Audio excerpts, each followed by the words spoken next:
humble VHS copy of Superman 3 is where this story begins. You see, as a young child, there was a scene in the movie that scared rivers of filth for me and gave me nightmares for years to come. And that's the scene where Annie Ross's character gets sucked into the 80s mega computer and turned into a murderous cyborg.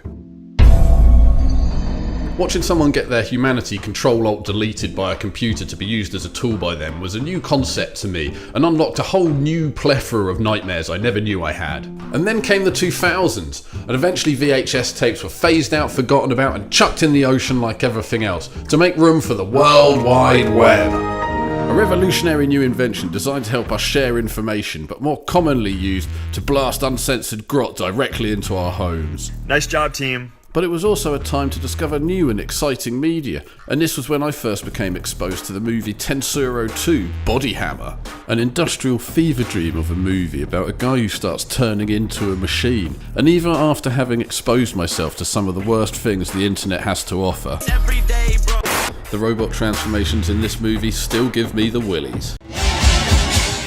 Of course, GW no slouch when it comes to this kind of body horror either. Much like a decent PC setup, when you look behind any Space Marine, you'll find they're really just a mess of wires, and they're little more than just genetically enhanced sausage meat inside an armour casing. Servitors are what happens when the sausage meat is the casing, and they're some of the most unfortunate bastards in the whole of the 40k universe. Lobotomised prisoners left with just enough brain function to perform menial tasks and live in indentured servitude to the Imperium. The GW servitors are all presented wearing this kind of onesie suit, which to me makes them look like big toddlers, hides all the gory stuff within, and kind of betrays their sinister backstories.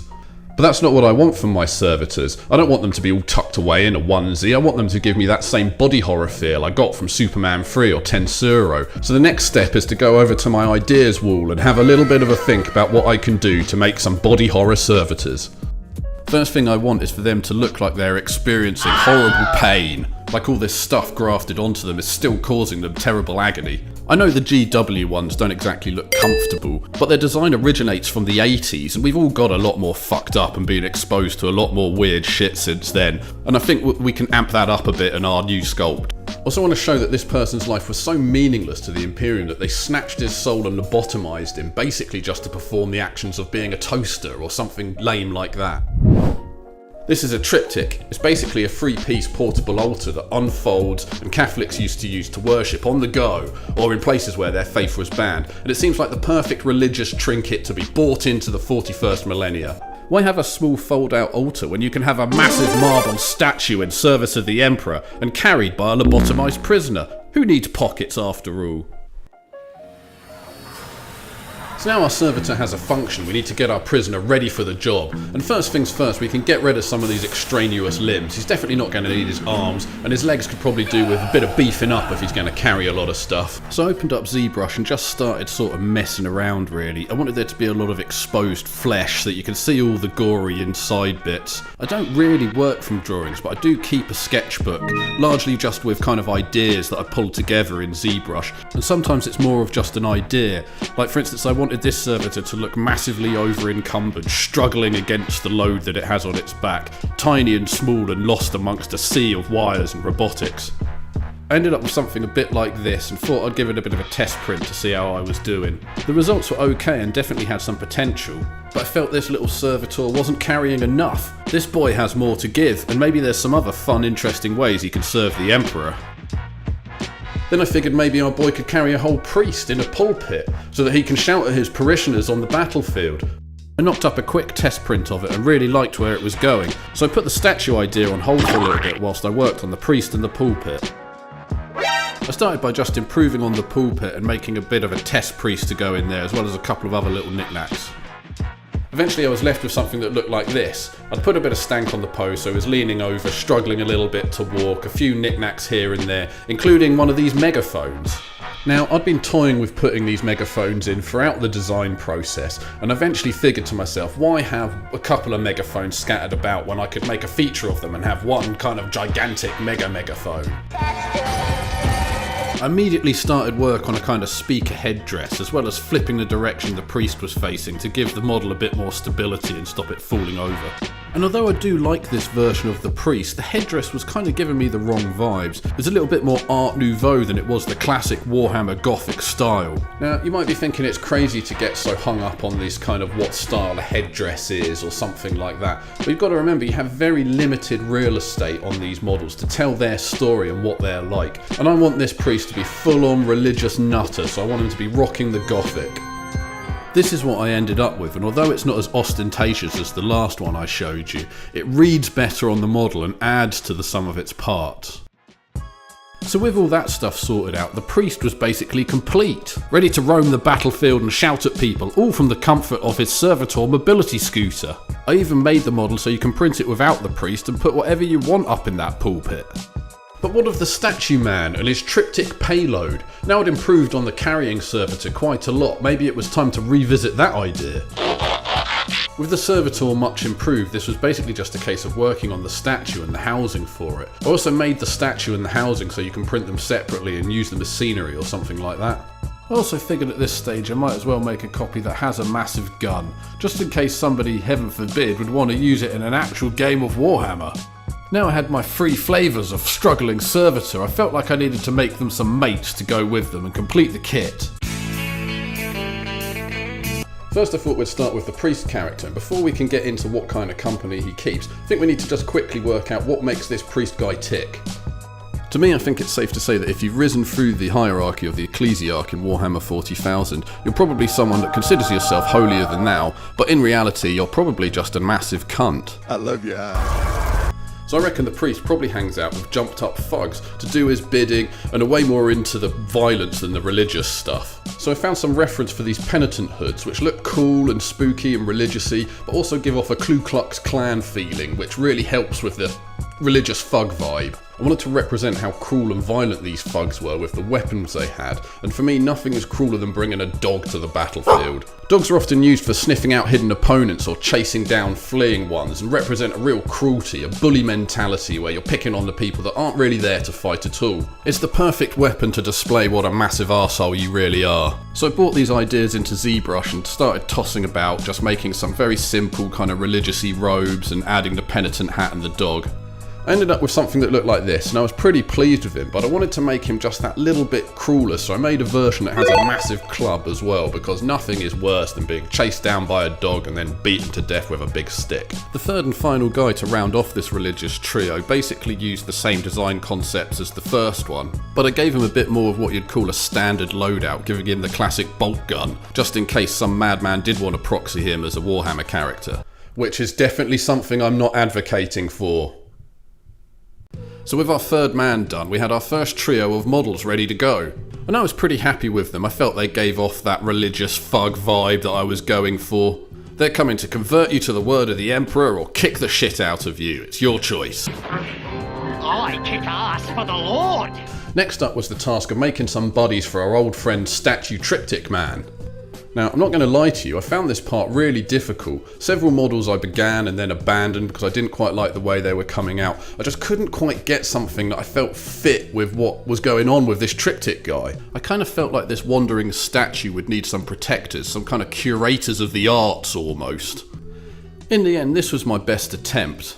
And although I felt like it had some potential, it was just still a little bit too weird. So I decided to go back to the old ideas wall and have a little bit of a think about what role these guys actually serve. I wanted to try to focus on my original ideas of having a guy both in excruciating pain whilst also accomplishing a very menial task. As servitors often start as standard members of the Imperium like you and me would be, I wanted to try to pull on the most mundane, boring tasks that we're subjected to today and amp them up to a 40k scale. This is a multi-purpose letter sorting machine, or as it used to be known, a ZMT machine. It can sort up to 60 letters per minute with the help of an operator. It's been described by some of the people that have worked on it over the years as one of the most mind-numbingly boring jobs in all of existence. Hours upon hours of excruciatingly boring labour that requires just enough concentration for you to stay engaged the entire time. Some people have even gone as far as linking this machine to the unexplained series of murderous rampages that postal workers went on in the late 80s and early 90s. And to me it seems that this mind-breaking monotony is maybe one of the closest things we have in modern day age to being a real-life servitor. So I went back to ZBrush with this in mind. My goal not necessarily to make something ready for war, but someone who was more of an administrational role on the battlefield. Acting almost as a glorified dictaphone, his role would be as a note taker, endlessly writing of the great deeds of the Imperium, each stroke of the quill causing him more and more pain. Eventually I ended up with this. He's got 2 extra faces stitched onto his own to give him a better view of the battlefield, and of course his cyber quill protruding from his chest. For the next model I wanted to revisit that art curator guy I had abandoned earlier. There was lots I liked about this model. I thought the body was pretty good and the pose and stuff like that was okay, but I definitely needed to change the head and what he was carrying and doing. In the end I decided to combine the servitor with some of the megaphone ideas I'd had in the past and create this kind of half servitor robot man that's using his own head as a kind of a loudspeaker. So with that model complete, our servitor had his 2 mates and was ready to hit the battlefield. Or was he? You see, at this point in the video, I'd been working on these models for months, and although I was pretty pleased with the priest and his retinue of thugs, I still felt this statue guy wasn't that cohesive. Like maybe he needed another model or something just to help him out a bit.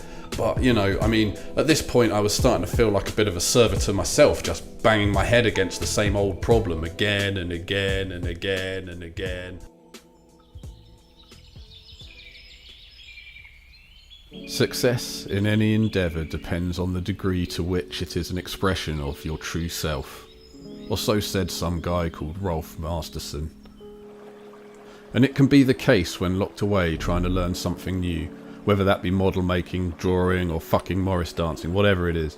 You can lose that sense of self-expression, become frustrated and lean on the tried and tested, the standard or expected. But that shit's best left to the AI chatbots these days.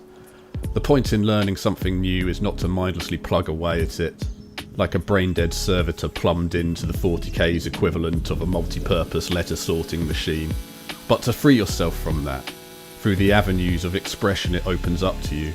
You will hit these walls, but don't give up. Never give up. You will fail. You will feel the crushing disappointment of pouring yourself into something completely just to see it crumble to nothing. But you will try again, and you will get better. And eventually you will work it out. Take breaks. Try something new. Don't give up. Like trying to peel a bastard of an orange, you chip away at it small chunk by small chunk until you see what's inside. If you're not feeling something, put it down. Walk away for a bit. But come back and keep trying. Do you remember that band, Scouting for Girls? She's so lovely. Those guys couldn't sing. They couldn't play their instruments, they looked like shit and rumour has it was they smelt like ham farts. But their single, She's So Lovely, sold over 1 million copies. A sculpture is nothing but a series of tiny cuts. And inspiration can strike at any time, so just keep at it. I mean, imagine how shit Scouting for Girls would have been if they had just given up. So take a page out of Rolf Masterson's book, and find yourself in your endeavours.